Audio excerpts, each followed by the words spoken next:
आज दुपारी साधारण 12:30-1 वाजता दरम्यान पोलिसांना माहिती मिळाली की चौंडेश्वरवाडी या गावामध्ये फायरिंग झालेली आहे.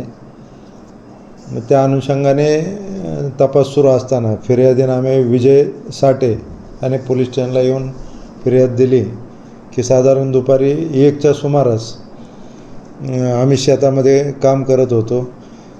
फिर्यादी विजय साठे, त्याची पत्नी उषा विजय साठे हे जगन्नाथ गणपत माने देशमुख यांच्याकडे सालगडी म्हणून काम करत होते मागील 7-8 वर्षापासून.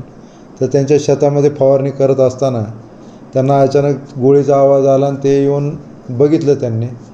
तर त्या ठिकाणी सचिन जगन्नाथ देशमुख ह्याच्या हातामध्ये पिस्टल होतं आणि फिर्यादी विजय साठे याची पत्नी उषा साठे ही रक्तात तारोळ्यात पडली होती. त्या अनुषंगाने त्यांच्या फिर्यादीवरून अकलूज पोलीस स्टेशन येथे खुनाचा गुन्हा म्हणजे नवीन सेक्शन BNS 103(1) नुसार arms act 325, atrocity act 332V नुसार गुन्हा दाखल झाला आहे. त्यानुसार गुन्ह्यात तपास चालू आहे. सध्या आरोपी ताब्यात मिळालेला असून त्याकडे चौकशी करत आहे. आरोपी सचिन जगन्नाथ देशमुख, त्याला अटक करून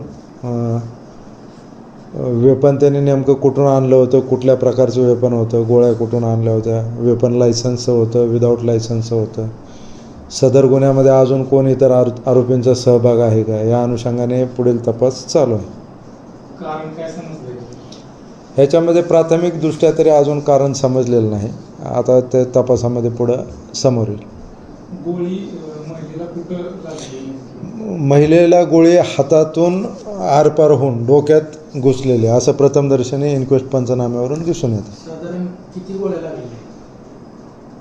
वाऊंडची संख्या जर पाहिली तर डोक्यात 1 वाऊंड आहे, त्यावरून असं वाटतंय 1 आवश्यक, पण त्याचे डिटेल आपल्याला PM नंतरच लक्षात येईल. आत्ता सांगणं योग्य नाही.